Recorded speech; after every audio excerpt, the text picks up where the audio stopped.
out with the senator from the great state of Kansas, just inside of Wichita, last year, actually. And it was great. And I thought it was awesome. Like the whole town showed up, basically. It was a couple hundred people. He was fielding questions. They actually had to put, I'm not even kidding you guys. Like a good representative, a good member of Congress is somebody who sits and takes questions till literally they have no more time to take questions and their staff have to pull them out of there. And it's not one of those like pull them out to get them away from questions. It was literally he wanted to sit and answer questions for everybody. I thought this was awesome. I hope there are more members of Congress out there like him. I kind of doubt it, though. Senator Roger Marshall joins us now. How you doing, sir? Jim, it's great to be with you. And I just got to tell you, Bob Dole's parting advice to me, the first time he saw me, the last time he saw me, go out and listen to the people of Kansas. They'll have the answers to the problems this country faces. And that's why we do town halls, continue to do a lot of telephone town halls as well. So look forward to the conversation today. Yeah, listen, I see there's a difference between what you do, what a lot of good members of Congress do, and then you see a lot of people who just want national attention. We're not going to dig into, and I'm not going to call name call here. I don't want to cause any problems for you. I'll name call when you're off air, and then I'll just I'll handle that. All right. Listen, where do we start on? You just wrote an op-ed. Joe Biden is the true threat to American democracy in Newsweek. Where do we start? I'm just going to hand it over to you because this is horrifying. I don't believe I've ever seen even a Democrat president who has not gotten at least one thing right. This has been awful. Go ahead. Yeah, isn't it amazing? So Joe Biden is running that Donald Trump is the threat to democracy when Joe Biden is the real threat to democracy. I would contend that if we don't have a border, a secure border, then we don't have a republic. We don't have a democracy. I would contend that if we don't have respect for law and order, if we don't have equal application of the law, if we're not enforcing those laws, then we don't have a republic. Not to mention the attack on our constitutional rights, whether it's our freedom of religion or our freedom of speech, our Second Amendment. I knew I would come to D.C. have to fight for the Second Amendment and for the sanctity of life. I didn't realize I'd have to fight this hard to protect our freedoms of speech and religion. And I just want to share, we did some these telephone town halls I'm talking about in the past 2 weeks, 3,000 to 4,000 people on each call. One group was senior citizens and one group was young adults under the age of 35. Number one concern, the open border. But here's the surprise. Their number two concern ahead of the economy, their number two worry was a threat to their constitutional rights. If we don't protect our constitutional rights, we don't have a democracy, a republic. It's crazy that we are now at that point. Like, I mean, we're kind of like weird where we were in 1776. And I don't want violence to ever happen. I hope we get it solved through voting. And I think you're one of the good people who are waking people up to it. Listen, you're a real doctor. And I always like to bring that up because we always say senator first. But you're a real doctor. Rand Paul's also a real doctor. And you guys, I have to like tip my cap in the middle of talking about constitutional rights going away. You were the guys who were losing your minds during COVID and all the garbage that Fauci was trying to pull off. That's when they really started to erode our rights, right? Exactly. It was hard to believe it was 4 years ago last week that I was the first member in Congress to get on the floor and say, oh, my gosh, we got a problem here, Houston. I was worried that this virus was made in a laboratory. I was worried that the CDC and, of course, the Chinese was covering it up. And I was worried there was person-to-person transmission, which the Chinese were denying. So all this just added up to a horrendous problem.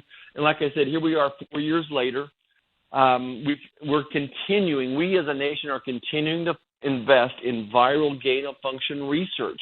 Even just in the past 2 or 3 weeks, China has now what looks like has made another virus that instead of attacking lung cells like COVID did, it attacks the brain. Oh. And they're using these humanized mice that we made at the University of North Carolina and gave to them. We taught them how to do the protein spikes. We taught them how to do the furin cleavage site. And this is the legacy of Dr. Fauci, that he was the one behind this viral gain of function forever. He thought it was a ticket to him getting a Nobel Prize for discovering a vaccine for AIDS, for HIV. That's what no one, that's the why of this. Why was Fauci so guarded? He was the leader in viral gain-of-function research, hoping it was his ticket to a Nobel Prize. My favorite, too, is that you've been one of the leaders. Again, you're one of the people who are smart enough to know that I'm really up your butt today, by the way. I am such a fan of your work in the Senate. You're one of the, like I say, you're one of the good guys. You're talking about defunding EcoHealth. Now, if people don't know, when we talk about funding those Wuhan labs, Fauci and a few other government officials are very happy to say that we didn't do that. We fund a group called EcoHealth, and then the money goes through them that funds these labs, right? Yeah, it is that simple. So EcoHealth is basically a wholesaler of government funding. They are the grant writers. They know how to go out and collect the grant money, working hand in glove with Dr. Fauci. Dr. Fauci had an oversized, fingerprint on where those research dollars went.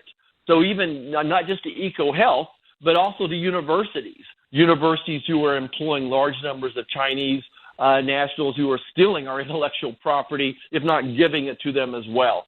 So, yeah, Fauci had his ways to funnel money, American taxpayer dollars, to there. We're still doing it, and that's why I've been calling for a complete moratorium on this gain-of-function research until we get our arms around it. And certainly we shouldn't be teaching our enemies how to do this. This is obviously, it's killed over 1 million people, 16 million Americans with long COVID, 1 million Americans it's killed, 16 million Americans with long COVID, way more dangerous than nuclear research. And here we are, we're teaching our enemies how to do it. It is just, I'm just beside myself that we can't get this stopped.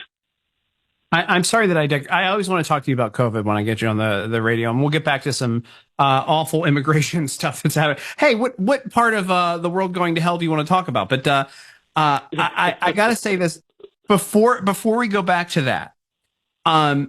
You're a physician. What would possess someone to be like, hey, you know how that virus is only killing birds right now? I wonder if we can get it to kill humans. What's the point of that?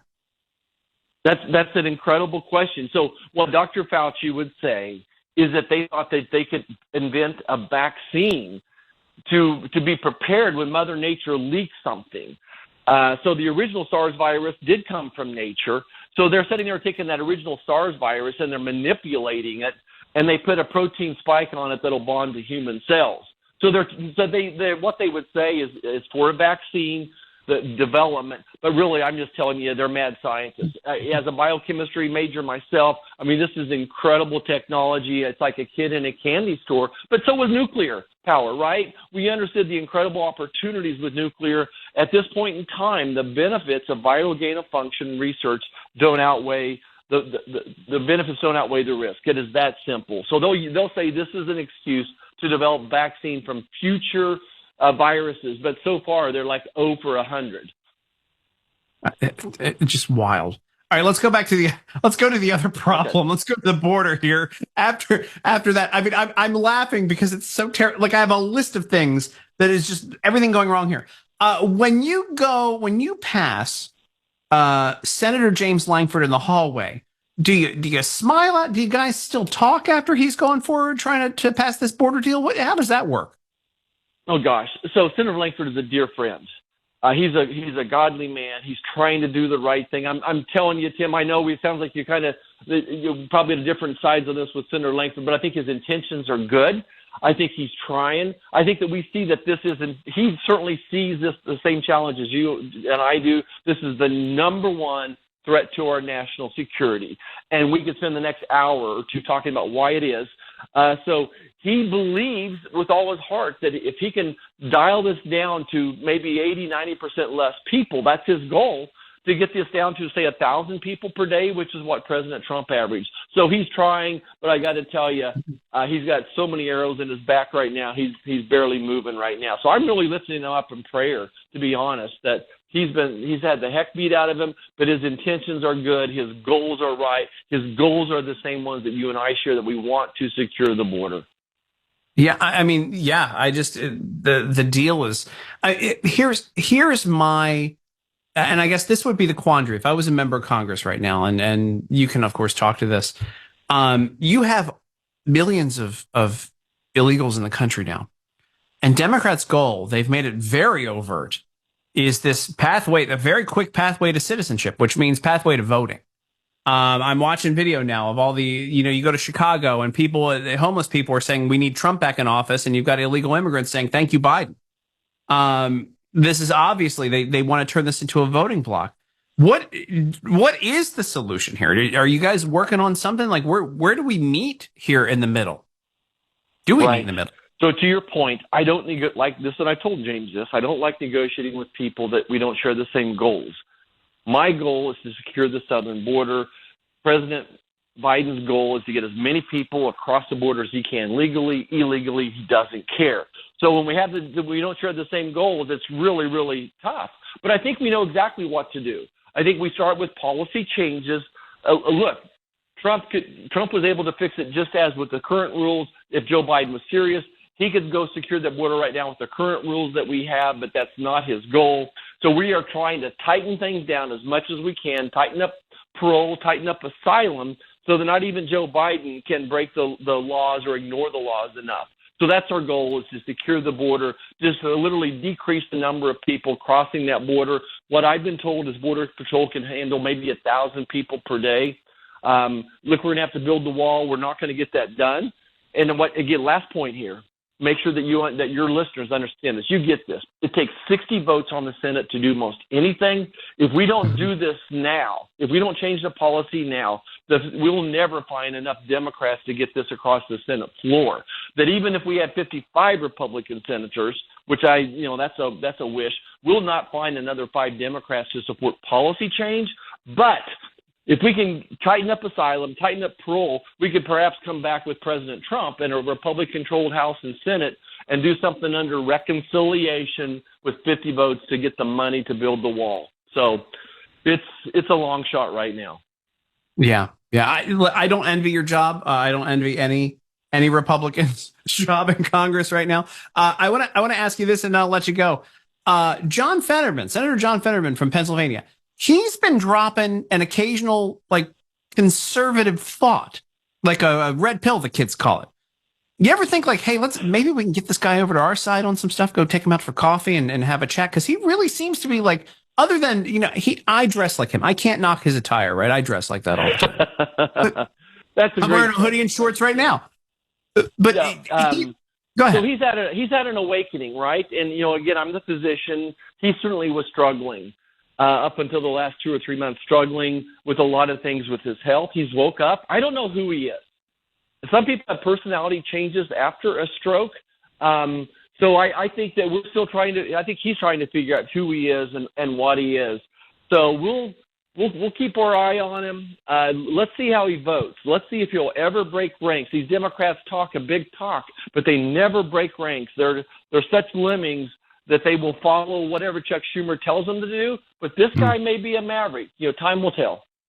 I hope so, because some of the stuff I see him say and do, I'm like, he's walking behind Hamas protesters with an Israeli flag, and I'm like, oh, okay, hey, this guy, maybe we can talk to him. Senator Marshall, last question for you, and I promise this will be the last one. You're in the Homeland Security Committee, the Budget Committee, the Health, Education, and Labor Committee, and Agriculture. What's the most difficult part of your job? Well, I think it's seeing the solution, but not allowed to solve the problem. That we have a $34 trillion debt right now.